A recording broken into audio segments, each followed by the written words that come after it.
Well,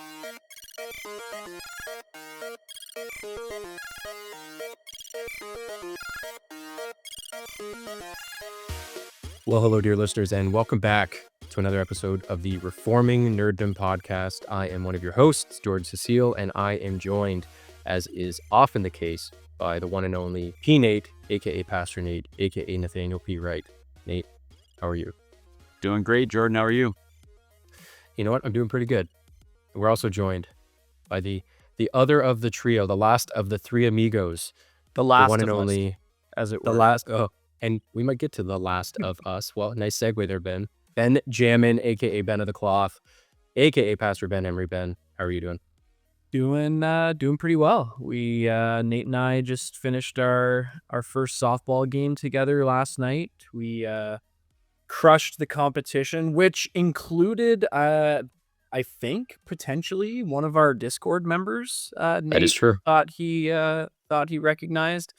Now he was way out in right field when Nate pointed him out, so I cannot confirm, but I can confirm. Yeah. Unlike It was. Ben, who's too cool for school, I said hi, and it just goes to show that nerds can also play sports. We can. Yeah. We can. and certain nerds apparently can do those sports better than other nerds. That is very correct. I don't want to Peanut butter. flex on behalf of our church, but peanut butter. Inside baseball right there, which I just heard about prior to recording. So peanut butter. Ben, would you like to tell, or does Nate? Does he know about peanut butter? Does he understand? yeah. He was Everybody who was in the vicinity of that baseball diamond knows about peanut butter. So why don't you tell us about peanut butter? This is my son who loves the nicknames. So he calls Ben Pastor Ben, which is PB, which then turned into PB and J, which then turned into peanut butter. And I do think that on the way home, he discovered that when Pastor Ben is playing great, makes a great catch, like he did last night with the diving catch, No way. then it's smooth peanut butter. Otherwise, it'll be chunky peanut. Yeah, no way. Come on.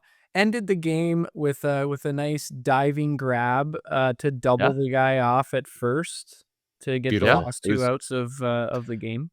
Yeah, I'm also seeing that your face is much Intact. less beaten and bruised, Yeah. Ben. That is encouraging. You We got through one lasted- game.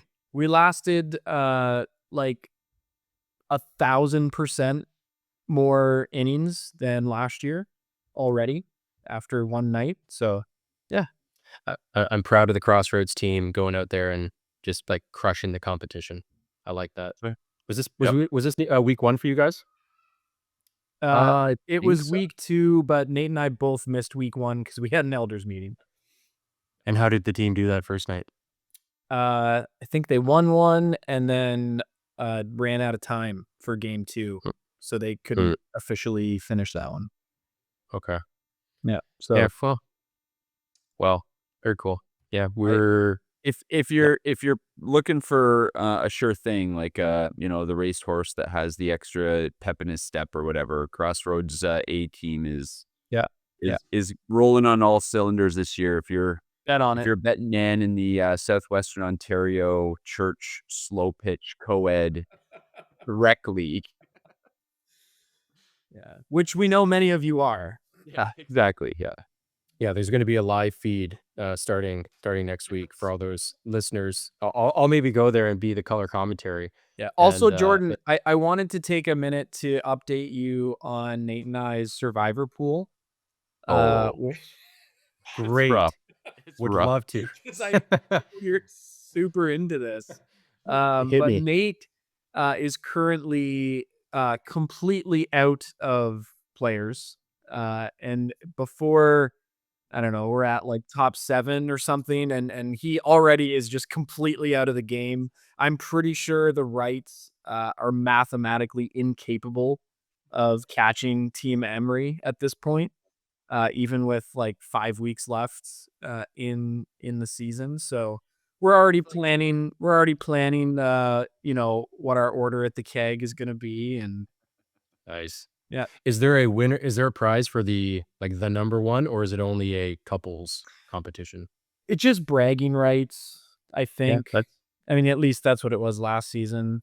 Well, So it's always the couple that wins is treated to dinner by the couple that loses. So last season, Emery's won, and we ordered Chinese for episode 1 of the next season. And so it looks like this year as well, we will be treating them to dinner. And then whether or not there's any bets between husband and wife on their team is just that's between husband and wife. closed doors. Yeah. Yeah, closed doors bets.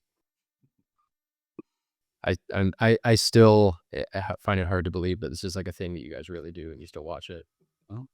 It's so ridiculous. You But and Mel are welcome into the pool anytime. no, I would no, I'm good. I would rather do that. I'd rather get into Beast games again because they're actually renewed. He got it renewed for another 2 seasons. Didn't that I'll thing watch lose that. like Yeah. He lost tens of millions of want dollars. tens of millions of dollars? Yeah, he did. But the guy makes so much, like all of the residuals and stuff that come from that. He reused a lot of the sets, which was Right. actually really smart of. He used them for his own videos, so That's a good idea. he's a smart guy, and so he's they've no just dummy renewed it. for sure.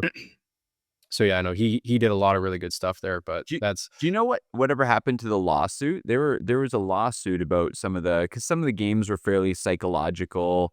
I mean, it just shows how weak our culture is when they call it like psychological torment. When I mean, you're on a game show competing for $1 million. So And it was like is that what it literally was the about? Yeah, like literally the premise of the show. Yeah. We're But like, there "That was a class so action mean." lawsuit against him from several of the contestants saying that they took it too far and all that kind of stuff. I think there was some allegations of sexual harassment within the little community that they were living in as well. So I don't know how like sexual harassment can be anything from like, a guy telling a girl that she's pretty to actual, yeah. assault. So I don't know, but I was just curious if you followed any of that, Jordan. I have it, but I was just looking here while you were talking there. So it said on there have been significant developments in the Beast Games lawsuit involving Jimmy Donaldson, and I guess the lawsuit included, what was it? See, the plaintiffs allege unsafe working conditions, including lack of food, medical care, and sleep, sexual harassment, particularly affecting female contestants, unpaid wages and overtime. Contestants claim they were misclassified as volunteers to avoid labor laws, emotional distress stemming from alleged mistreatment during production. Wait, they're Like, contestants. were they employees? Yeah, like what? Yeah, I don't know. And then it just says, as of May 2025, the lawsuit is ongoing. The plaintiffs are seeking damages for the alleged mistreatment and labor violations. This The case sounds is like a tracked. lawyer that just wanted to make a name for himself and then went around asking every contestant to join the Oh. class action lawsuit. Oh, hey, you lost? Do you want to try to win still? Yeah. Yeah, 100%. And like that's it's Revenge there's of risks. the betas. Like they have to sign a thing with all these, right? Like Amazon. I'm this pretty sure isn't just, Mr. like, Beast has pretty good lawyers. and I'm pretty sure Amazon does as well. Yeah. Right. Like you put those two things together, I'm pretty sure their contracts are ironclad, and Yeah. this whole thing is Aaron just, Brockovich running around here trying to. Yeah. That's right. Yeah. I mean, I actually like Mr. Beast. I find his videos fun. Hey, Reforming Nerdom listeners. If you're the kind of nerd who fuels deep theological debates or marathon game nights with a great cup of coffee, you need to check out Cosmos Coffee Company. Cosmos Coffee Company is a Christian coffee roaster in White House, Tennessee, that provides freshly roasted coffee to customers all across the US and Canada. Whether you're diving into your next deep theology study or prepping for an all-night board game marathon, Cosmos Coffee has you covered. They have 7 great flavors, including the Pilgrim's Roast, a smooth, light roast with notes of blackberry, honeysuckle, and butterscotch, the Renewal Roast, a sweet Ethiopian blend with strawberry, agave, and peach, and for something extra nerdy, the Falcondra Roast, a medium Colombian inspired by Out of the Silent Planet with rich flavors of chocolate, brown sugar, and citrus. And because you're part of our nerdy fellowship, they are offering 30% off your first order for Reforming Nerdom listeners. Just use the code REFORMNERDDOM at checkout. So, if you want to level up your coffee game, go to cosmoscoffeecompany.com. That's Cosmos with a K, and use Reform Nerdom, no spaces, to save 30% on your first order. Cosmos Coffee Company. Coffee roasted well for his glory, for the kingdom. Do you guys ever watch his stuff, Mr. Beast? Do you ever watch his actual stuff I've with your stumbled kids? upon Yeah. the random Mr. Beast contest or whatever on YouTube or wherever, and sure, whatever. It's fun. It's this social thing that I find the most fascinating with some of the ones that are actual physical contests. I actually don't find that interesting, but the ones where it is psychological, I just find it kind of fascinating to see where people will break, where people's kind of moral code will not allow them to cross a line or whatever. That stuff is actually kind of interesting. I I thought guess that too. I thought I like a combination though of some level of physicality and the psychological stuff. Like what I didn't like was there's some games that were just so completely random. There's no skill. Like they had to do a flipping a coin, all that kind of stuff. Like the ones where they're in the box and they had to decide who was gonna lock themselves into the box and eliminate themselves, and there's 3 of them. Like those things were kind of cool. And obviously the ones where it's like you have to decide whether or not to give up a chance at this money and you'll take a little bit now. Like all that kind of stuff was pretty cool. I just felt like they recycled things too much. So too many times it was you can sacrifice yourself and gain this money. So I think he just needs a little bit more variety. I think but overall I mean we enjoyed it. We laughed a lot when we were watching it and I thought it was fine. did you Ben? Did you finish watching it? I don't want to talk I spoilers. never. Or do you? I mean, I don't care. If you guys Okay. spoil it, The final thing was wild.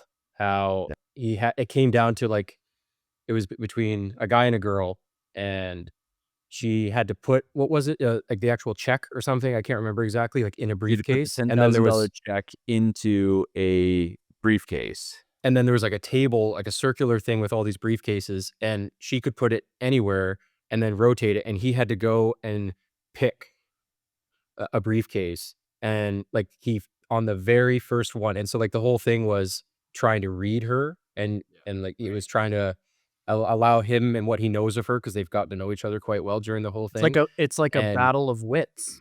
yes, yeah, Where's the uh-huh. iocane powder? yeah, yeah, that's right. And yeah, he ended up spoilers if you haven't watched it, too bad, but he ended up picking on the very first one, which was the odds of him doing that were so minuscule. It And was truthfully, he was the guy you kinda wanted to win. He had a sick kid. yeah, You know what I mean? Like, yeah. he had kind of a good story. He was a guy who actually went through the whole competition, with mostly his integrity intact. Like, it was a good ending.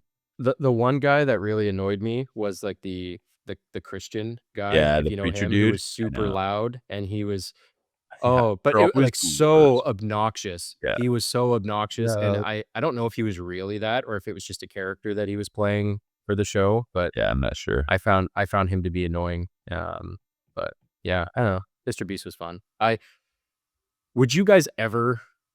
I mean, this has nothing to do with Yeah. what we want to talk about, but whatever. But Yes, would you you ever? Okay, would you be the guy who sacrifices yourself for 3 other random in that one when you're in the room? In a game show? No. Yeah, Yeah, In like, on the battlefield, rescue people from getting eventually. hit by a car? Hopefully yes.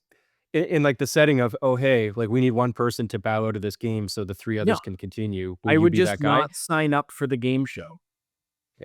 I wouldn't do it. I'm here to win money. I Yeah, don't care about your exactly. feelings. I'm here to win, well, $5 million. I don't really, I don't And care. they always I talk about also would be the guy that would take the 100 grand, in a Oh, second. yes. I wouldn't Yep. even blink. Yeah. Yep. If you could do just round 1 when they're standing on that platform, they offered you, 50 grand to just quit there and just Done. no. Yeah. Perfect. Grand's a Yeah. lot of money. Yeah.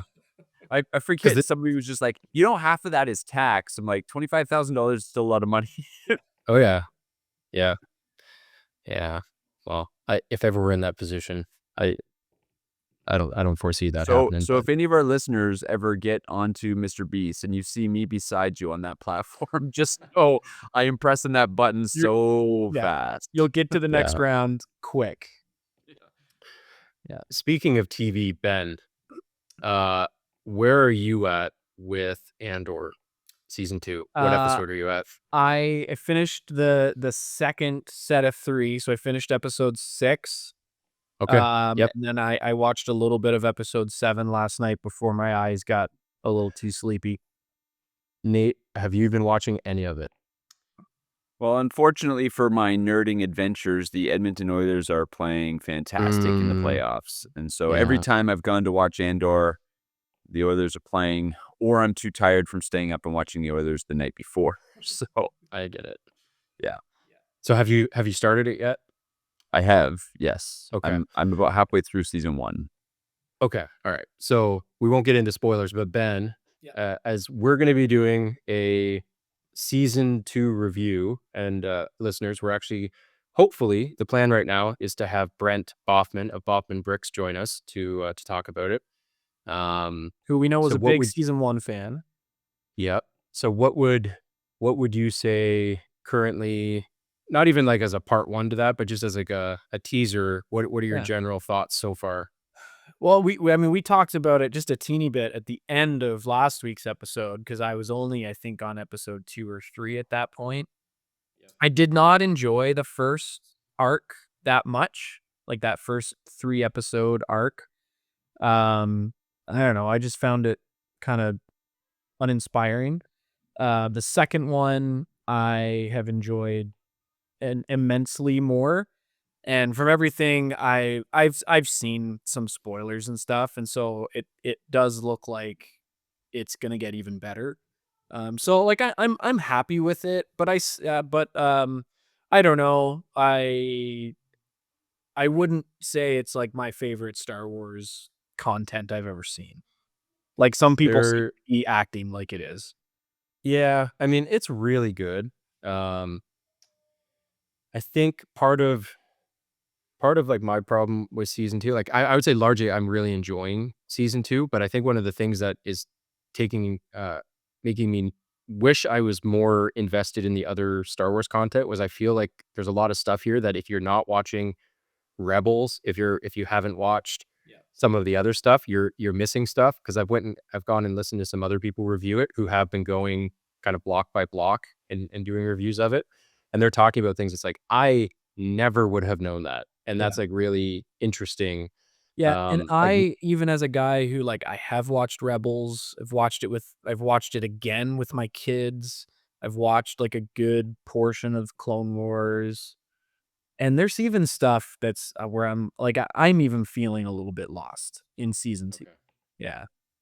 Especially that Yeah. first 3 episode arc. I was just kinda like, the Mon Mothma stuff, I was just kinda Yeah. uninterested because I didn't really know what was going on.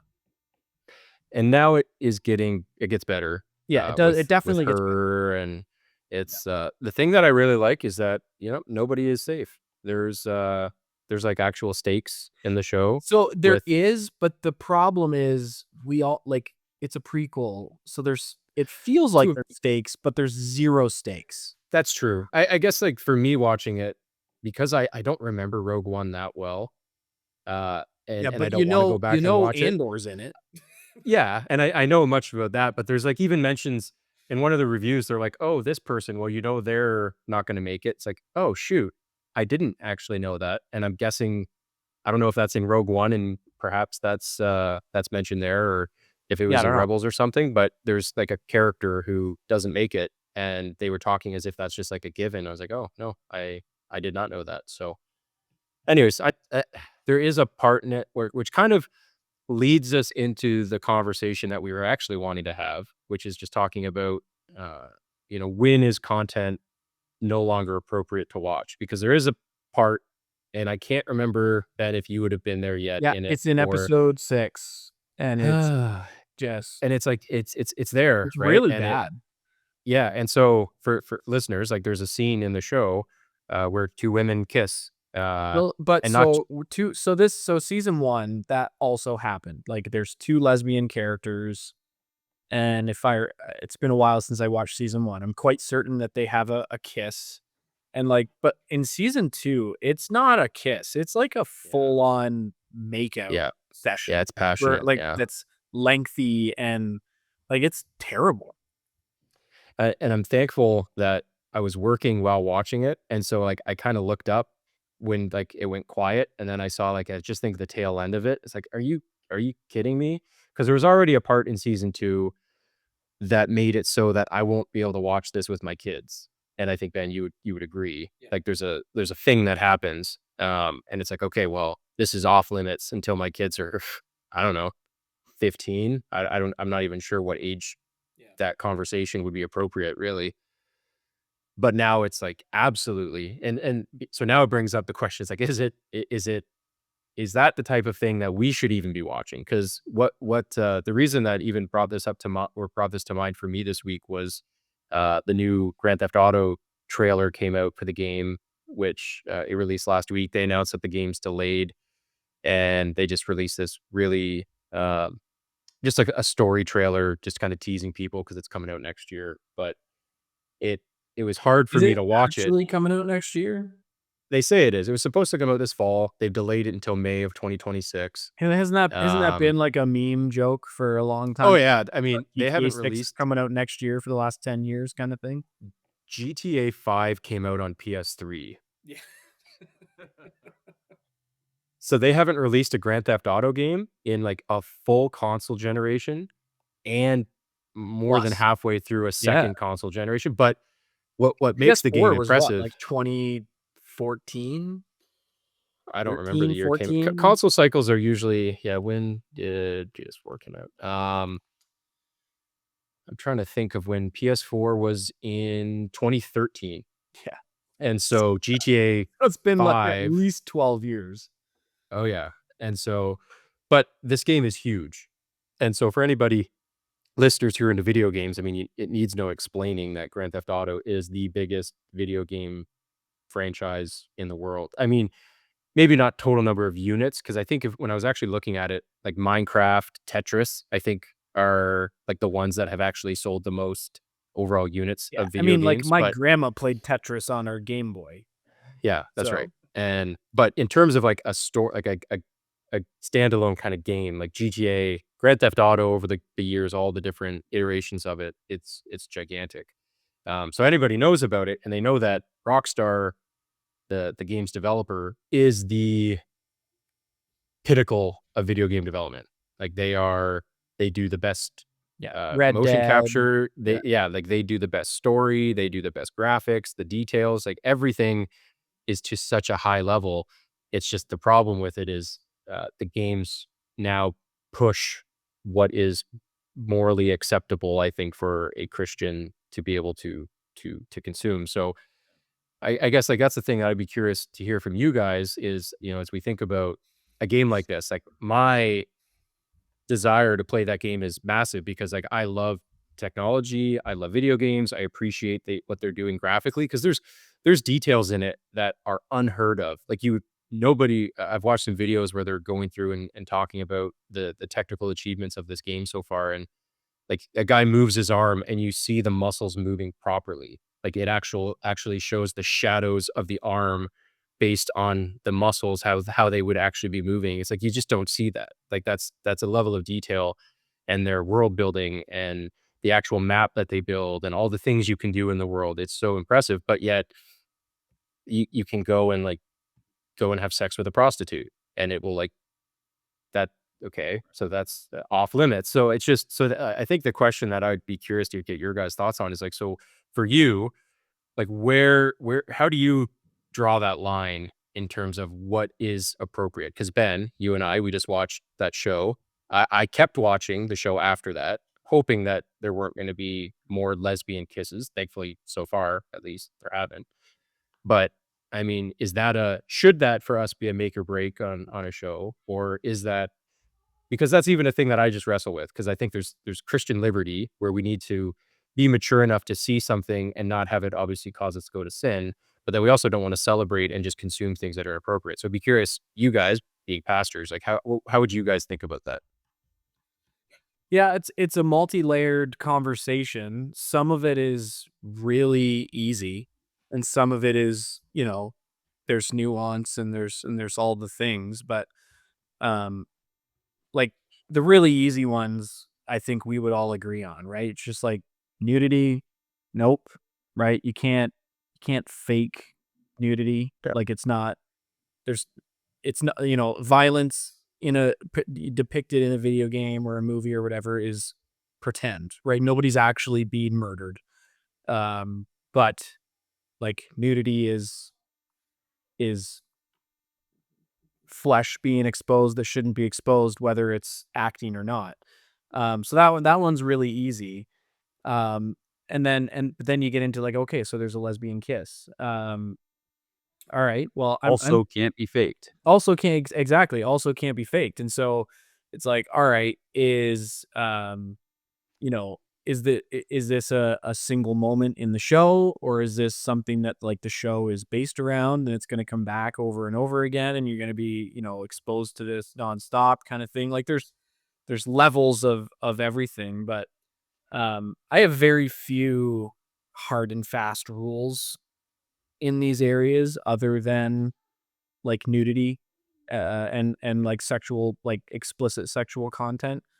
Because the rest of it, you kind of it is like a level of what you're comfortable with, where your conscience is at on certain things, what affects you, what causes you to stumble based on your past history of sin and different things. So yeah, I don't know. Like, do you have any other kind of like explicit, hard, fast rules in those areas, Nate?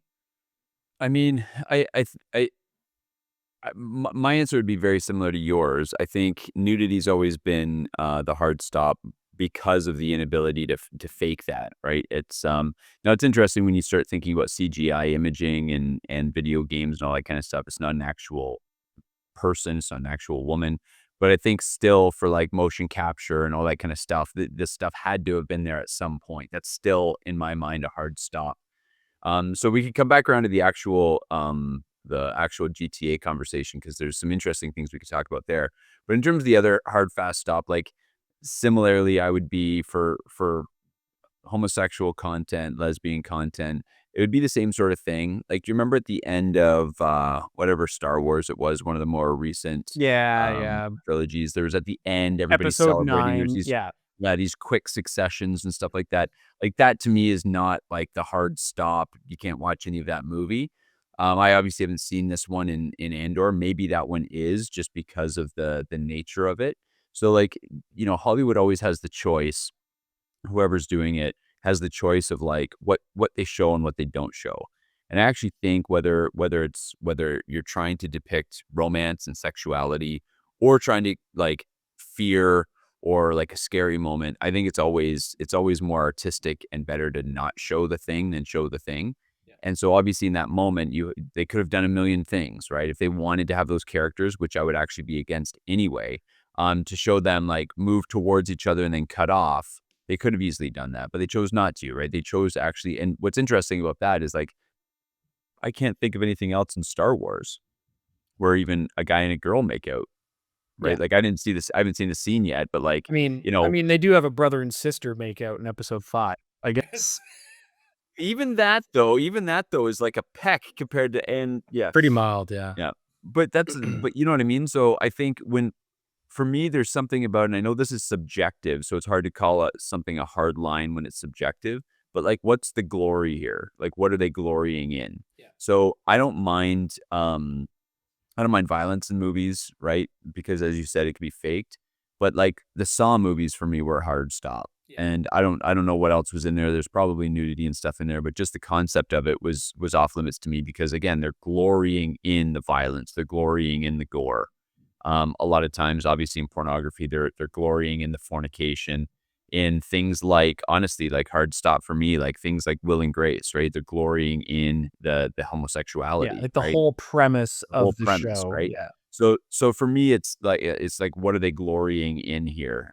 Is sort of the it is a nuanced position, but it's that's how I kind of think about it. And so bringing it back to Grand Theft Auto, I played like literally the original Grand Theft Auto where it was just like bird's eye view and you stole a Yep. car and you had to go into the chop Oh shop. yeah, that was the Oh, best. That was the best. I never played. I Yeah. remember No, I lived you with my you shoot brother your when. gun and it's just like little like spherical bullets Yeah. that Yeah. And so my brother played Vice City when I lived with him, and so I saw a little bit of that. I think he might have had San Andreas, but I don't even remember ever seeing that. So I'm not involved in this franchise at all. But obviously I know about it, and I would just say again, it kind of there's two dangerous things for me in a game like this. Is number one, it is glorying in the debauchery. Like that really is one of the draws into whether it was San Andreas, it was the gangster life, whether it was Vice City and the mafia life.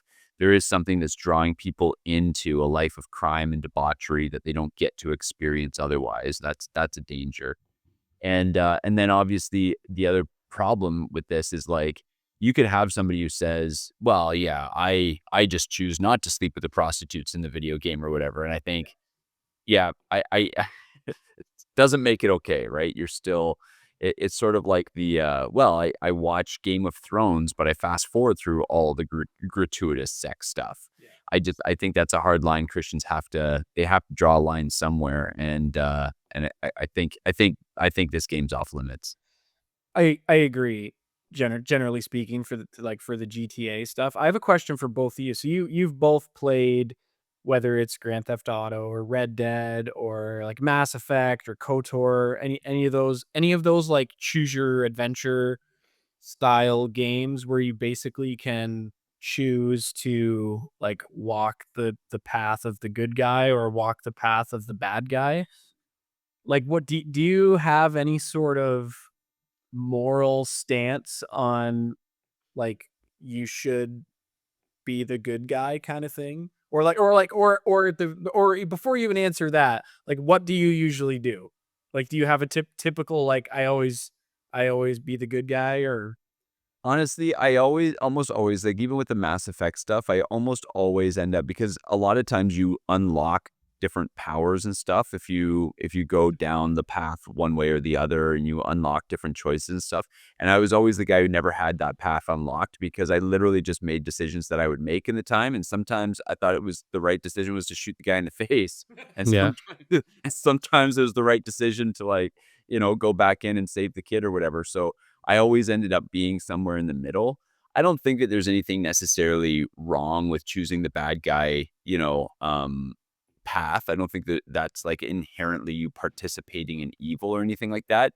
I mean, again, it's subjective, but I would say to somebody like if every time you're playing D&D, you want to be the like necromancer, black magic, blood magic guy, or every time you play Mass Effect, you want to be the guy who's romancing all the aliens or the guy who's like shooting all the civilians. You should probably check your heart and see what you're like why are yeah. you drawn to this darkness? Yeah, like, there's But I don't nothing think there's inherently wrong with ripping the wings off of flies, but, like, if you do it every day, kind of, you yeah, just check like yourself. Yeah. there's always going to be like when you're a young boy, you're always going to do that once and see what happens. And generally, if you're not a psychopath, you stop doing it.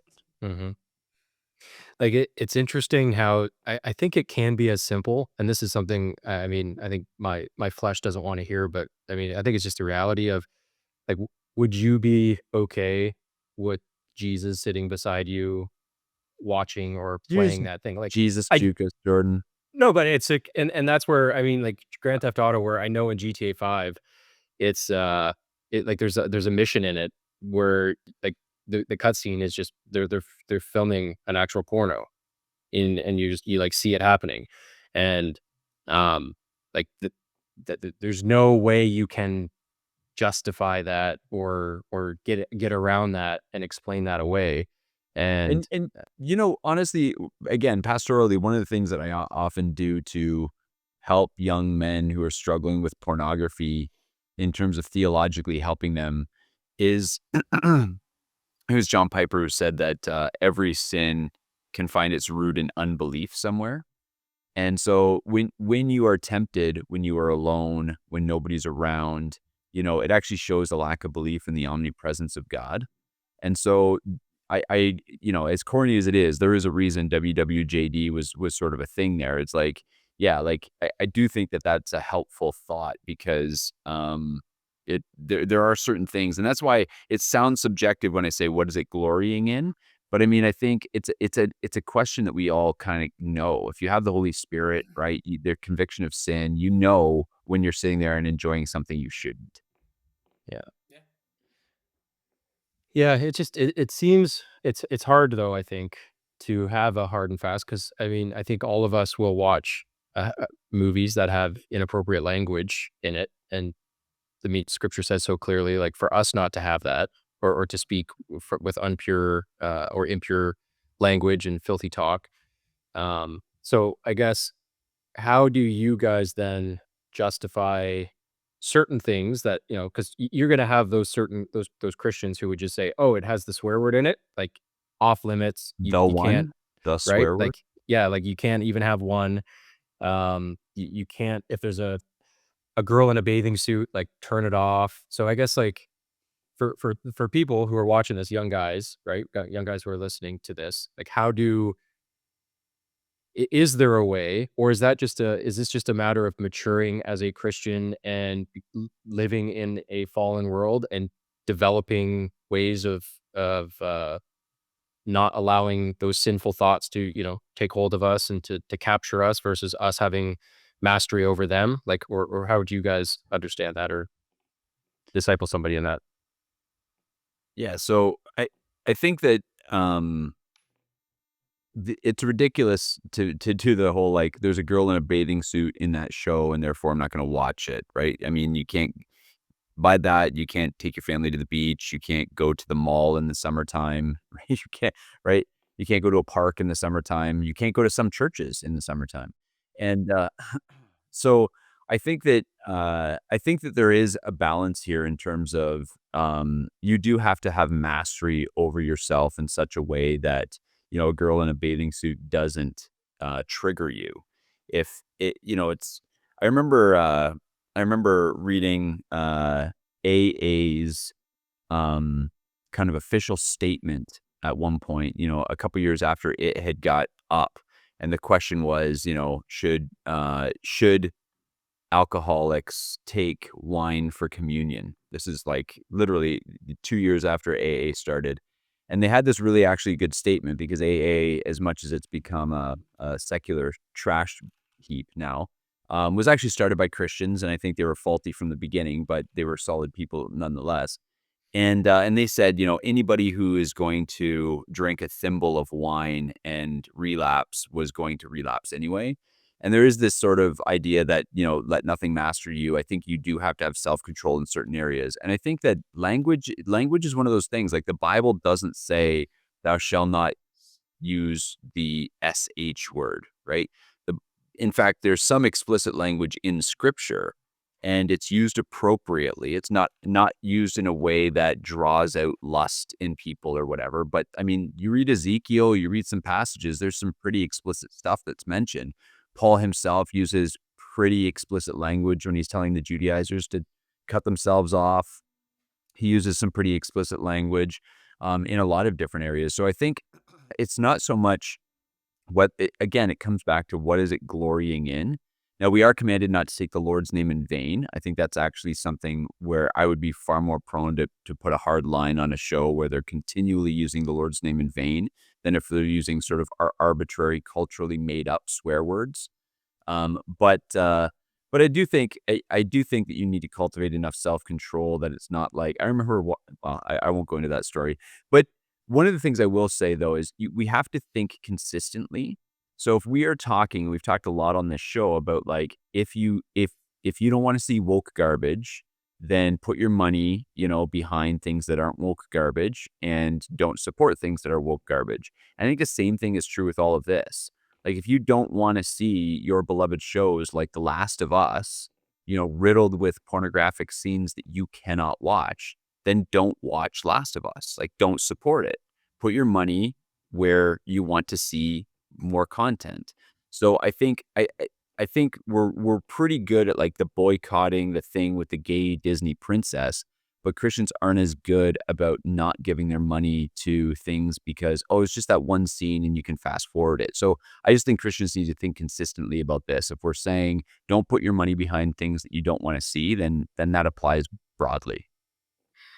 One of the things, as you mentioned, people not wanting to give their money for like a gay Disney princess, and they're like, "Oh, that's immoral, and I can't support that." It's just funny how so many Christians have no issues watching two people who are not married make out on in a movie or a TV show, and it's like, well, if two gay people bothers you because it's immoral, then that should actually bother you, or two people who are married to other people, um, doing that in a movie. And actually, that just made me think of Ben. I think I would mention to you Josh Allen, Yeah, yeah. and it was really disappointing because his fiance, Haley Seinfeld, Yeah, is that the what it the is? girl from Hawkeye. Yeah, and so she was in a movie with that, Michael B. Jordan, and she's like, here she is engaged to, um, Josh Allen, and there's like a sex scene in the movie where she's acting out. I haven't seen the movie, but everybody's talking about this movie Sinners that is apparently a really big popular movie right now. And I'd just be curious if how many people would be upset seeing that as they would about just seeing two gay characters kiss on screen. Now, does it mean it's good? No, but it's just interesting how we do seem to have our own things that we say are worse or better than the other. And I think Nate, you were saying consistency. Like, let's be consistent in applying your rules and not be arbitrary. Yeah, and part of that is, like, not to get too controversial on you here, Jordan, but, like, part of that is also recognizing that according to the Bible, homosexuality, like, is worse than Yeah. like, homosexual fornication is worse than heterosexual fornication, right? Yeah. And so Yep. that doesn't mean that one's not a sin. They're both sinful, they're Yeah. both wrong, Yeah. Both but are there is sin. actually a difference One is between an abomination. that's yeah, exactly. One of them is a sin, against God's moral code and, is the, right thing, wrong time. And, the other one, so I just think, so that is part of thinking consistently is thinking biblically about these things. It is Hmm. putting homosexuality in the categories with bestiality and rape and incest, which the Levitical code does. And, and yet, well, you don't have to get into all that, but yeah, I think we do have to think consistently. Yeah.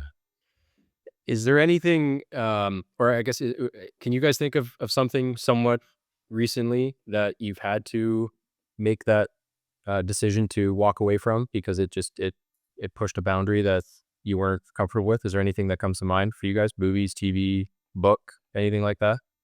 Like almost every show. I mean, we, like I was suggested by somebody at church to watch Reacher. Mm, And, so I was watching Reacher and I can't remember what episode it got to. Thankfully, the guy who suggested it to me said, "Hey, watch out for this one episode." And then I was like, "Why? What's in the episode?" And he told me. I was like, "All right, well, probably won't be watching this show," and I haven't. So, yeah, it seems like, I mean, I can't, I'd be going down the laundry list. I'd have to go to my Resume, bar in Yeah. Netflix to see what I've stopped watching because there's tons of them. I actually use Common Sense Media, so I'll go to Common Sense Media and check on a lot of things now, especially certainly anything we're watching as a family, like, there wouldn't be any nudity in that, but I just make sure there's not, like, LGBT undertones in some, movie that we're about to watch or whatever. But then for myself, Colleen and I'll look at it and make sure that there's not any sex stuff. So yeah, far too many. Last of Us was one that my brother had suggested to me, and can't watch that. Now you guys are talking to me about Andor, so I don't know. Yeah, I know. Yeah, honestly, like, I can't think of much lately just because, like, almost all of my media that I consume now is either sports or with For my this show, kids or for the show specifically. But yeah, so um, it's been a long time. Like, Emma, my wife, she doesn't really enjoy movie watching anyway, so it's not something we do much together. So I don't sit down by myself and watch many movies. So it's like, I'll hit the newest Star Wars or whatever, but there's not much beyond that. And then now even that. So yeah, I don't know. yeah, it's disappointing because there were a few shows this year that I was really looking forward to. Well, I guess it was a couple years ago. It was the Jack Ryan, the one with John Krasinski. Um, that one I was looking forward to, but then I started watching it, and so one of the cautions about, was it Plugged In? Is that the Focus on the Family one? Plugged In? Yeah, I think you're right. And so the person watched the first episode, and I didn't know that. It was like I went and checked their review, and they said, "Oh yeah, like Oh, they no, didn't watch it the was whole like some season. violence." Episode 2, all of a sudden, and it was just like, well, okay, maybe caveat that you didn't watch the whole thing, because I read the review and they said, "Yep, no sex, no nudity. Yep, it's like there's some violence, whatever." It's like, okay, cool. And then it was like, "Yep, you did not continue because right at the second episode." So that was a disappointing one for me. And then yeah, Last of Us was very disappointing because that was like gay propaganda. This season, same thing. It's actually being panned right now by a lot of people because there's one of the girl characters is pregnant from some guy, and then she's now with this girl, and the girl, one of the main characters, says that, "Oh, so I'm going to be a dad," and like seriously, and so people are now, Yeah, so it's funny that you say that.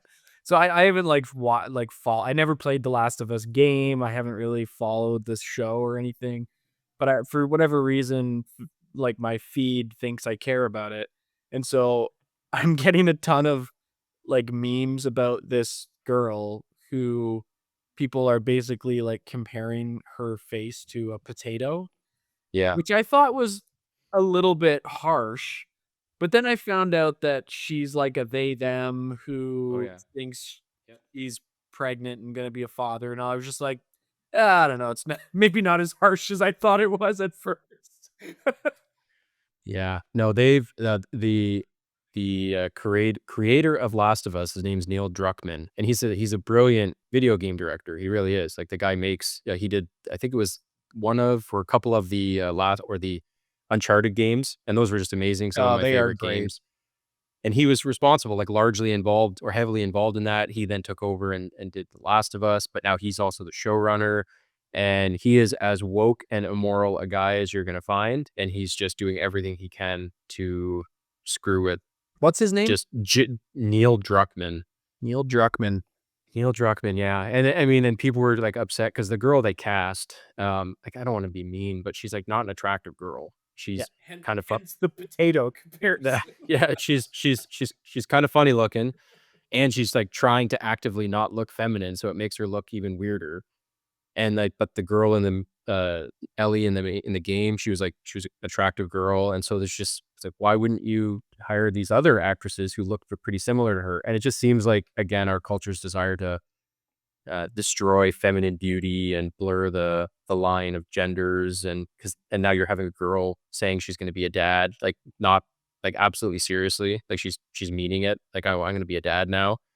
And so yeah, that game, unfortunately, or sorry, that show is, I would say, yeah, off limits. So listeners, if you're wondering why we aren't reviewing certain things like The Last of Us, and why we won't be reviewing Grand Theft Auto when that inevitably comes out, it's because we can't Yeah, and is we why can't we named our show what it is, right? yeah, Because there is so much reforming that needs to happen in nerddom.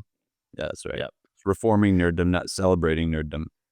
yeah. So I mean, these are things that yeah, they got to die. I think there's a place for a dystopian zombie story, Totally. just not that has lesbians and um, gay dudes and sodomy and all the stuff. And so we're not there yet. And so we can, yeah, we want to And see that die. just as a like, the parents who might be, we've actually gotten a lot of feedback from people who actually listen to this show with their kids and stuff like that. Families who listen with older teenage kids, and they enjoy it, and we're glad you're listening.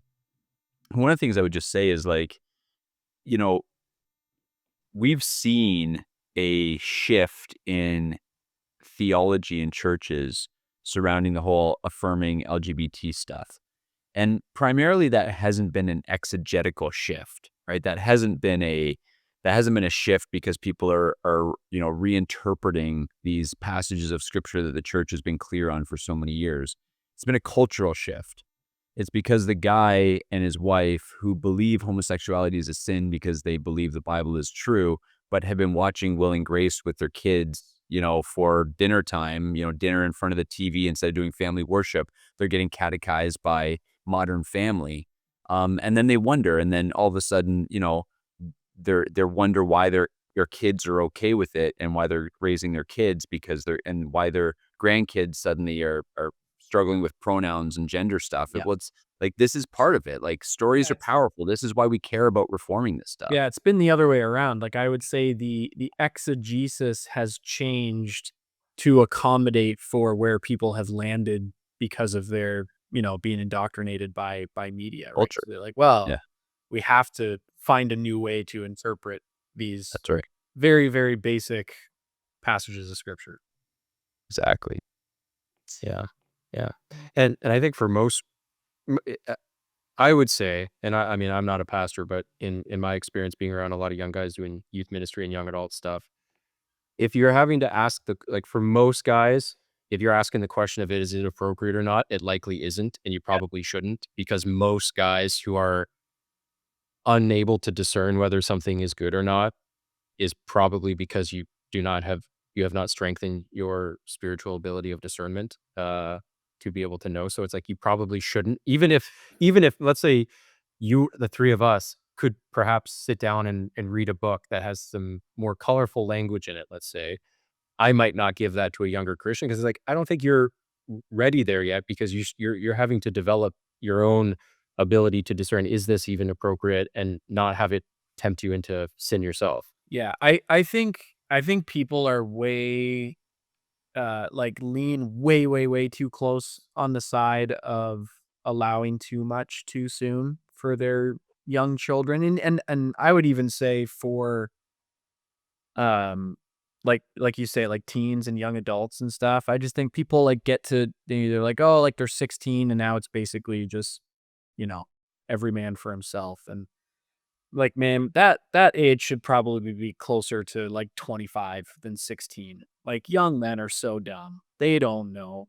That look that Yeah. uh Well, like I speak for myself, but like I experience, maybe you guys do, I don't know, but there's a huge temptation for me to still watch Game of Thrones, not because I want to watch the nudity, because I want to watch the show because I've heard the story is incredible. I've heard it's just an awesome story, and I still want to. Was like I just know I can't do that.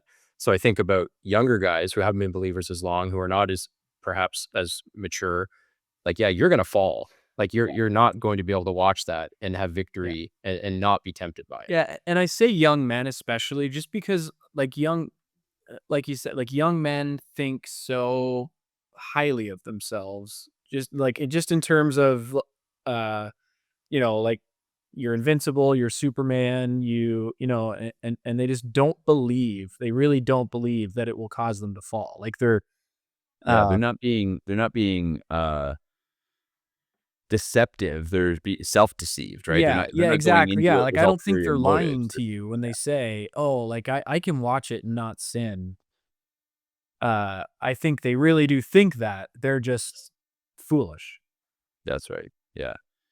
Yeah. And I think one thing that's maybe not talked about enough that should be mentioned is also like just how dishonoring it is to your wife to sit her down and watch a movie with her and to have that stuff on the screen, right? Like, you suddenly are inviting your wife to compare herself to the 20-year-old girl who's on screen, with all of the effects, and compare herself, who's given you 4 or 5 children and is, 40 years old. And like, it's just what that does to our wives as well is just unkind. It's unkind of Mhm. us.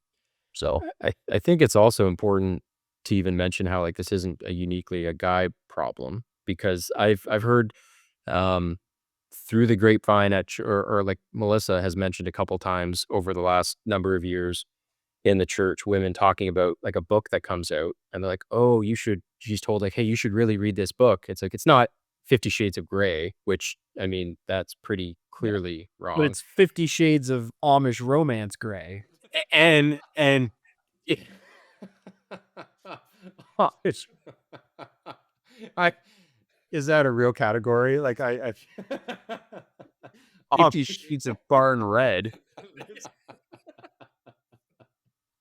oh, you see, the problem is now you piqued my curiosity. It's like, what does that look like? Uh, Don't But go down that bunny trail with I'm AI not. either, Jordan. I'm not searching any of it. See No, any book covers in our feed. no, my search history, thankfully, is clean. So I'm not opening up that Pandora's box. But it's just interesting how even in the church with women, they seem to justify certain things because then a movie comes out based on this book. And then you hear about reviews of it. It's like, wait, I thought like, so Mel, that's happened a couple times with a few books or movies that have come out in the last few years where she's like, wait, I thought that was like so-and-so told me to read that. And now all of a sudden it's like talking about there's like spicy scenes in it. And so like, yeah, this isn't just men and like pornography. I mean, women watch pornography as well, but I mean, I think women can fall into the Amish romance novels Well, no, a for little real. bit. Yeah, I mean, as kind of hilarious as it is, like women's brains and men's brains do work differently. Where Shocking. uh, men are targeted visually, typically in terms of the media push for nudity and pornography and sexually explicit stuff, and women, they specifically target them with the written word, right? To like Yeah. to use their imagination to um yeah, it's different, and they know what they're doing.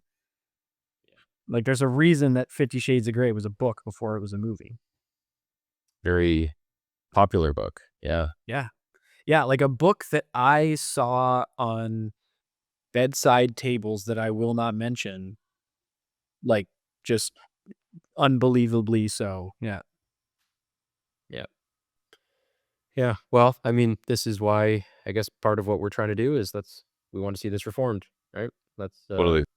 because it's just weird. I find I don't know if it's just me, but I find it even ickier reading like because I read a book not long ago and there was like a very brief scene where the guy just stupid, completely unnecessary scene. It's like what he never did it in any of the other books, and all of a sudden in the third book he just puts in this little romance thing, and it was just like it felt so weird reading that.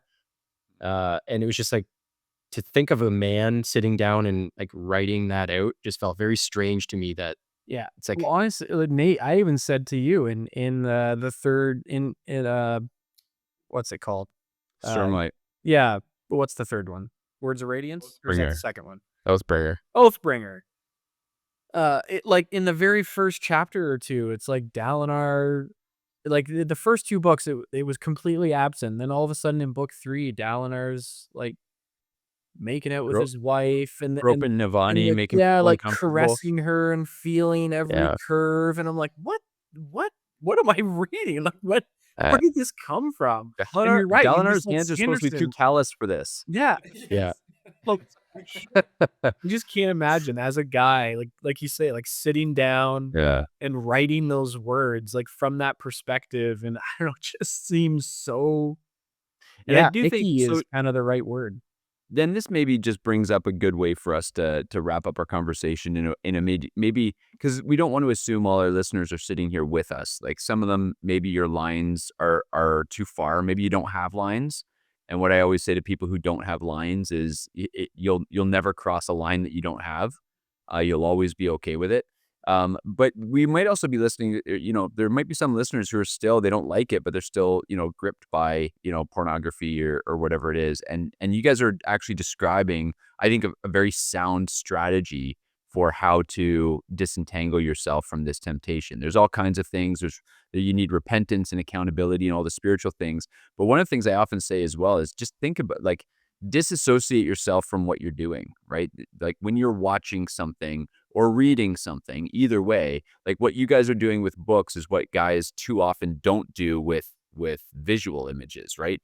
That behind that scene that you're kind of getting aroused by, there are, directors and there are people, there are fluffers and there, there are Camera all these people. operators and Yeah, there's all right-wing these people guys. who are watching this thing happen, and that's somebody's daughter, and that's somebody's Uh-huh. husband, and that's somebody's granddaughter, and that's somebody's mother, and I think if you think that way and you disentangle yourself, you want to feel icky when you're looking at the stuff, just in the same way that you guys are describing feeling icky and reading the stuff. So you got to disentangle yourself. Don't get wrapped up in the deception of it. Think about it for what it is, and that's a great strategy for helping disentangle yourself from it as well. Mhm. Before we wrap up, I'm curious for a Stormlight update. Where are you guys at? I am almost done Oathbringer. I'm Okay. I'm like exactly halfway through Oathbringer, but I've been there. I paused. I've been at that spot for about, I don't know, 2 or 3 weeks. Okay. I took a pause because as Nate and I are starting to kind of walk through them in our audio recap, I've noticed that it's been a like we're talking about book 1, and it's been a while since I read book 1. So I kind of put a Right. pause on book 3 so that it's fresher when we get to talking about it. Yep. So that's why I paused on it. It's also been the vast majority of fiction that I've ingested in the last year has been Stormlight Archives, right? Book, 1 book, like Way of Kings, Words of Radiance, Mistborn, the first one, and then Oathbringer. And so in Pastoral Discipleship, we're going through Till We Have Faces by C.S. Lewis. And then for a different book club, I'm going through Great Divorce. Great Divorce. And then obviously for our Discord, which we got to get a new date in for, we're doing Princess Bride. So I'm reading this other fiction. And quite frankly, when you're reading C.S. Lewis, Till We Have Faces, Oathbringer is kind of, it's not as high a priority. So I've definitely slowed down through Oathbringer. But there's some cool stuff going on in the story right now. There was a lull that I hit in that narrative where I was disinterested for a while, but it's kind of pulled me back in a bit. I think his being on the outside of it, having read all of it, I think each book he really could have just cut down by like 20 or 30%. That's I think what I it's just said. Yeah. he has this he for some reason, and I don't know if it is just he's trying to write the most epic fantasy or the biggest fantasy epic of all time, like just by word count because it's massive. But there's just it's so long and like it's really by the time you get to book 5, I really think you could have cut a third of that book out and it just didn't need to be there. And he just has this like in his mind, this he has to hit over 1,000 pages or it's not a good book. I don't know. Especially, I feel like every page that I'm in Shadesmar needs to be reduced to a sentence. Because every Oh, page where you're in Shadesmar is 100%. actually 4 pages. 100%. it's That so I'm glad brutal. you guys are saying that because that was my right when I read through it, I was like, well, hope you don't go back there because hated So- that. Seriously, that was Yeah. the trudge for me. Yeah, I'm seriously considering just getting like an AI summary of every chapter that's in Okay. Shadesmar. I have to ask you guys though, are you reading the interludes or are you skipping the interludes? I'm reading them. Ben, hit or miss. Depends on how he's feeling that More day. miss than hit, honestly, because I don't plan on hitting any other Cosmere stuff. So Well, I just okay. don't But see, you care. recommended So I to me. did look up. I Googled like which interludes are necessary for the Stormlight Archive uh stories and arcs. And then all the other ones I don't care. I think all of them ultimately are there for the sake of Stormlight Archive though. Yeah, It's just well, Well, yeah. sucks to be me then. Some of them are like things that you might not understand until like book 4 or 5, but everything is there to service the Stormlight Archive. yeah, it's too much. Like they're Yeah. it'd be one thing if they were all really short little snippets, but like one of them was like 100 pages. Like it was insane. And I just have no time for that. Yeah. So you I get had it. me read the one between Words of Radiance and Oathbringer, the one with Lift in it. That's Yep, And Edge that Dancer. one I read. Yeah, the And lift it was by one. far my least Ugh. favorite thing Sanderson's ever written. Edge Dancer, you didn't like it? Yeah, Edge Dancer. I thought it Yeah. was terrible. And I Yeah. definitely skipped that. I started to listen to that one and I Yeah, I had that. to summarize it for Ben because then Lift gets into the story and Dalinar's visions and stuff. So Which Yeah, I've gotten that- to now. Yeah. The whole purpose of that novella was to fix a plot hole. Like I don't remember Yes. what it was, but there was a plot hole and that was it existed to fix that. That was the only reason he wrote it. Yeah. So And he also can't write teenage girls, which I don't fault him for, but then you just shouldn't try. he can write a mean Hardazian though. Yeah, Oh, that's true. man. Lopin's like my Yeah. favorite. I love Oh, Lopin. and you got to listen to the audiobook of Lopin Oh, when he yes, has you do. with the Australian accent. It's Yeah. just spectacular. It's like one of my favorite characters. Oh, hey, Goncho? Yeah. Yeah. Hello, Goncho. Oh, it's so good. Yeah. Okay. Well, we I are getting like- ready. Ben go and I ahead. were saying that one of our favorite moments is when Lopin puts, or when Kaladin puts Elakar with Lopin's mom. Mm. One of my favorite moments in Yeah. all. I'm the king. He's like, I'm the king. He's like, well, in a Hardazian woman's kitchen, you ain't the king of nothing. So good. Yeah. Well, we are going to be releasing. Ben, you sent me episode 2, so we're going to get that uploaded to our Patreon. So, listeners, if you followed any of what we just said, it's probably because you listened to the first one and you're somewhat familiar with the Stormlight Archive. So, Conversations by Stormlight episode 2, we should be getting up in the next few days. It might actually be up before this episode even comes out Yep. because we An released this on episode- yeah. Friday. So we probably will release it before that for our patrons. Yep. Third one is And, recorded also, so it shouldn't be too long, and we'll just keep Keep 'em going. plugging away. Yeah. Perfect. Well, I found it quite enjoyable. Melissa enjoyed hearing you guys talk about it. I mean, she's embarrassing both of you she listened to all of the Stormlight Archive, and now she's already passed both of you. Yeah. Yes, We should, for the second time. seriously. We should have It's- Melissa on for like a special Conversations by Stormlight episode.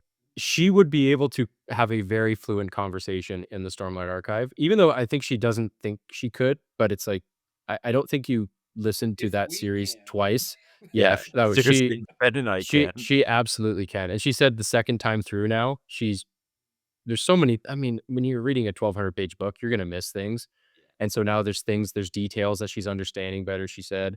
But now the problem is, and I'm trying not to have my pride be hurt by this, is she wouldn't listen to me to read it. And now she's listening to it, and now she loves it, and she's just devouring it. And I've told her, no, you need to take a pause and read Will of the Many, because Will of the Many is even better than Stormlight Archive. And now she's like, well, I'm just reading this. Like, woman, would you just listen to me? Because Will of the Many is even better. And I think I'm hoping we do that for the next book club, Will of the Many, because everybody in the Discord seems to be on board. At least the ones who chimed in said they were really on board with reading it. And I'll read it again, like starting tomorrow. I loved that book. So, And if you're in our Discord and you are disappointed with our first choice for book club, keep reading. It's not because bad. It's actually, I know the intros are tough, and I was right there complaining with you. But it actually gets it's like pretty good, and there's lots- 1/10 of a Sanderson interlude. Come on. but Seriously. the problem is, I was reading the silly abridged version. Well, We that's already not- discussed this. That's We your discussed fault this. for buying the wrong I thing. Trying to save a buck.